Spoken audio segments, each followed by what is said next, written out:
This channel does not promote any violent, harmful, or illegal activities. All content provided by this channel is meant for an educational purpose only. সকাল থেকে নজর রাখছি আমরা এ রাজ্যে 4টে লোকসভা কেন্দ্রের প্রত্যেকটা বুথে নজর থাকবে, পাশাপাশি অবশ্যই নজর রাখতে হচ্ছে শীর্ষ আদালতের দিকে, কারণ আজ সুপ্রিম কোর্টে এসএসসি মামলার শুনানি।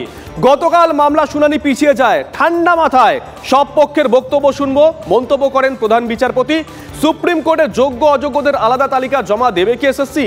কোটি টাকার প্রশ্ন যার দিকে তাকিয়ে আছে প্রত্যেক চাকরিহারা, তাকিয়ে আছি আমরাও।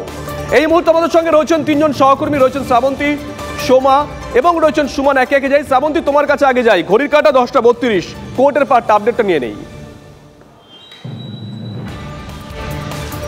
দেখো, আজকের শুরুতে একটি জামিন মামলা স্থির হয়েছে এবং তারপর পরেই এসএসসি মামলা শুনবেন বলে আগে থেকেই স্থির করে দিয়েছেন ডিওয়াই চন্দ্রচূড়ের এই বেঞ্চ। একই সঙ্গে বক্তব্য একটাই, যে হলফনামা দেওয়ার কথা বলা হয়েছিল এসএসসির পক্ষ থেকে, বলা হয়েছিল যে যোগ্য যাদের বিরুদ্ধে এখনও পর্যন্ত কোনো অভিযোগ নেই, সেই সমস্ত চাকরিহারাদের প্রার্থীর যে তালিকা সেটা আলাদা করে তুলে দেওয়া হবে।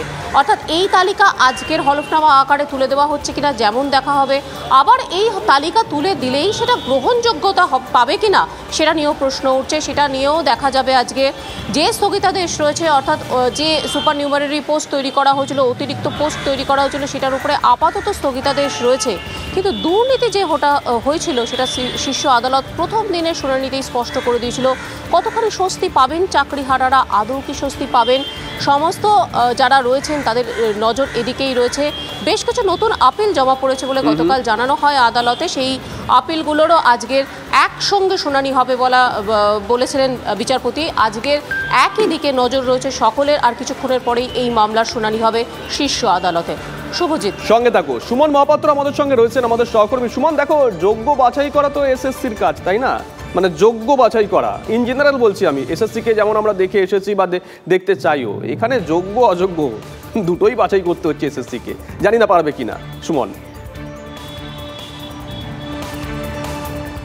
প্রথমত তোমাকে বলি, অযোগ্য বাছাই করা সহজ, এই জায়গায় দাঁড়িয়ে যোগ্য বাছাই করা কঠিন, এবং তার জন্যই মূলত যা পরিস্থিতি হয়ে দাঁড়িয়েছে, এসএসসি হাইকোর্টে বারবার যোগ্যদের তালিকা চাওয়া হলেও তা জমা দিতে পারেনি।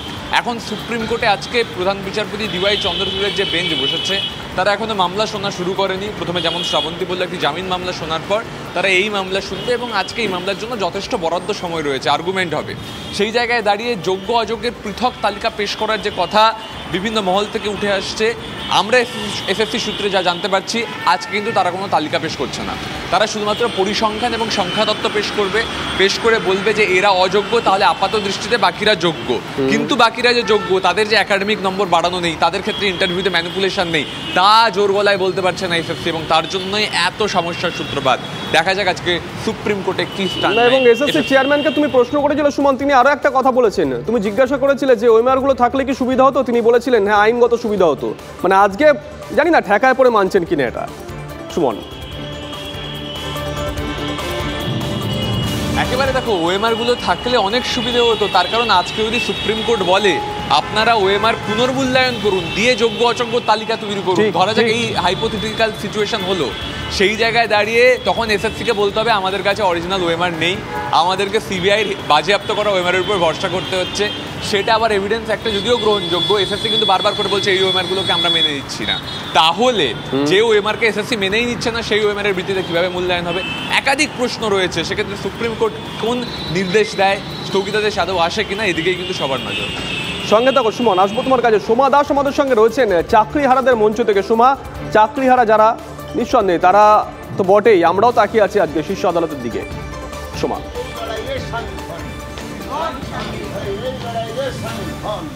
হ্যাঁ দেখো, আমি রয়েছি সংগ্রামী যৌথ মঞ্চে। অর্থাৎ এখানে কয়েকজন শিক্ষক তারা কিন্তু অনশনে বসেছেন। অর্থাৎ এই শিক্ষকদের চাকরি চলে গেছে, তারা কিন্তু আজকে 6 দিন ধরে অনশন করে যাচ্ছেন, এবং তারাও কিন্তু একেবারে সুপ্রিম কোর্টের দিকেই তাকিয়ে আছেন যে আজকে সুপ্রিম কোর্ট কি রায় দেয় বা শুনানিতে কি হয়, সেই সম্পূর্ণটার দিকেই কিন্তু তারা তাকিয়ে আছেন। এরই মধ্যে কিন্তু একজন অসুস্থ হয়ে রীতিমতো হাসপাতালে ভর্তি রয়েছেন। তবু কিন্তু তারা এখানে তাদের চাকরি যাতে থাকে থাকে, তারা যাতে তাদের চাকরিতে বহাল থাকে তা নিয়ে কিন্তু তারা সেই দাবিতে অনড় রয়েছেন এবং অনশন চালিয়ে যাচ্ছেন। আমি কথা বলে নেব এখানে একজন শিক্ষিকার সাথে যিনি চাকরি হারিয়েছেন। আজকে সুপ্রিম কোর্টের শুনানি আছে, আপনারা কি বলবেন? আপনারা তো বলছেন আপনারা যোগ্য এবং আপনাদের চাকরি চলে গেছে। দেখুন, আমাদের আইনি লড়াইয়ে তো আমরা ছিলামই, কিন্তু আমরা পথের লড়াইয়ে নেমেছিলাম, কারণ আমরা গত যে সুপ্রিম কোর্টের প্রথম শুনানি হয়েছিল সেখানে কিন্তু রাজ্য সরকার, মধ্যশিক্ষা পর্ষদ, এসএসসির উপর থেকে আমাদের আস্থা পুরোপুরি উঠে গেছে। আমরা দেখেছি, সেদিনই দেখতে পেয়েছি এবং পুরোপুরিভাবে নিশ্চিত হয়েছি যে এনারা আমাদের যোগ্যদের কথা একবারও ভাবছেন না। ওনারা নিজেদের পিঠ বাঁচাতেই ব্যস্ত এবং সেই উদ্দেশ্যেই সুপ্রিম কোর্টে গেছেন। তাই আমরা আমাদের নিজেদের জন্য এই সংগ্রামী যৌথ মঞ্চের ছাদের তলায় একত্রিত হয়ে আমরা নিজেদের জন্য আলাদাভাবে আইনি লড়াই লড়ছি। এবং এসএসসি বলছে অযোগ্য যারা তাদের একটা সংখ্যাতত্ত্ব তুলে দেওয়া হবে, তাহলে এতদিন কেন দেওয়া হলো না? আপনাদের অনশনে বসতে হলো।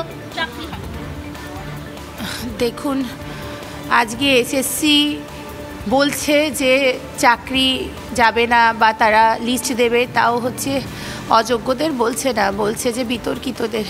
কিন্তু এসএসসির কাজ তো যোগ্যদের লিস্ট দেওয়া, অযোগ্যদের নয়। আমরা যারা যোগ্য তাদের লিস্ট প্লিজ দিন, না তো আমাদের নামের পাশে অযোগ্যতা থেকে যাবে। আমরা এই বদনাম নিয়ে বাঁচতেও চাই না, কারণ বিদ্যালয় সম্মানের সাথে ফেরার আছে। আর আমাদের যখন আমরা বিদ্যালয়ে ফিরব, সেখানে যদি এইটা ধারণা থাকে যে হয়তো এই টিচাররাও হতে পারে যে তারাও হয়তো অনৈতিকভাবে চাকরিতে পেয়েছে, সম্মান না থাকলে একটা শিক্ষকতা প্রফেশন শুধু মাইনের জন্য কেউ করে না। ঠিক নজর থাকবে সোমা, নজর রাখো। তিনজনকে আপাতত ধন্যবাদ। তোমাদের সঙ্গে দফায় দফায় কথা হবে। বেশ কয়েকটা পলিটিক্যাল রিয়াকশন পেয়েছে। সুজন চক্রবর্তী, তাপস রায়, অদিত চৌধুরী, চন্দ্রিমা ভট্টাচার্য কে কি বলেছেন পরপর শোনাই। এটা কখনোই সত্য নয় যে যারা চাকরি করছেন তারা সবাই অযোগ্য। তাদের একটা বড় অংশ যোগ্য, সে 30% হোক আর 50% হোক আর 70%। দুর্নীতি করে টাকার বিনিময়ে যারা চাকরি পেয়েছে তাদের খারিজ করতে হবে। এই খারিজ করবো না বলে তাদের অপরাধটা, সরকারের অপরাধটা, লুটের অপরাধটা যোগ্যদের ঘাড়ে চাপিয়ে দিলেন। হলফনামা দিয়ে যে চেয়ারম্যান বলেছে আমি যোগ্য অযোগ্য ভাগ করতে পারবো না, আমি কাউকে সার্টিফিকেট দিতে পারবো না যে সে যোগ্য, এতদিন কেন প্রতারণা করেছেন? অনেক কিছুই তো আজকে এই জায়গায় হাইকোর্ট, সুপ্রিম কোর্ট করতে হতো না, ধর্ণা দিতে হতো না বছরের পর বছর, মাসের পর মাস। যোগ্য প্রার্থীদের, অযোগ্যরা চাকরি করছে, শিক্ষকতা করছে। তাও আবার চাকরি মানে সমাজ গড়ার কাজ, শিক্ষক মানে মানুষ গড়ার কাজ। সেই কাজগুলো করাচ্ছে বিক্রি করে, চাকরি চুরি, চাকরি বিক্রি করে চালাচ্ছে। হাইকোর্ট, সুপ্রিম কোর্ট করতে হচ্ছে। এই অবস্থায় এলো কেন, গেল কেন? এর জন্য দায়ী কে? এর জন্যে তৃণমূল সরকার 100% দায়ী। এসএসসি পুরো ঘটনায় জড়িত এবং পুরো ঘটনা ঘটেছে, শিক্ষক চুরির যে ঘটনা, সেই ঘটনা ঘটেছে সরকারের নির্দেশে। এসএসসি সব লোকগুলোকে জেলে ভরে দেওয়া উচিত বলে মনে করি, যারা এই ঘটনায় জড়িত। ব্যাপারটা হিয়ারিং হবে, আজকে একটা শুনানি আছে। আগের দিন একটা শুনানি হয়েছে, তারপরে আজকে এটা অ্যাডজার্ন হয়েছিল আজকে অবধি। আজকে একটা শুনানি আছে, তা সেখানে সিবিআই তদন্ত আগের দিনই স্থগিতাদেশ করে দিয়েছে। মনে রাখবেন এই শুনানিটা একটা অন্তর্বর্তী শুনানি হয়, ফাইনাল শুনানি এর পরে হয়। আবার আজকে শুনানি আছে। দেখুন, আমাদের যথেষ্ট আস্থা আছে মাননীয় সুপ্রিম কোর্টের ওপর। আমরা দেখব কি বলছেন সুপ্রিম কোর্ট।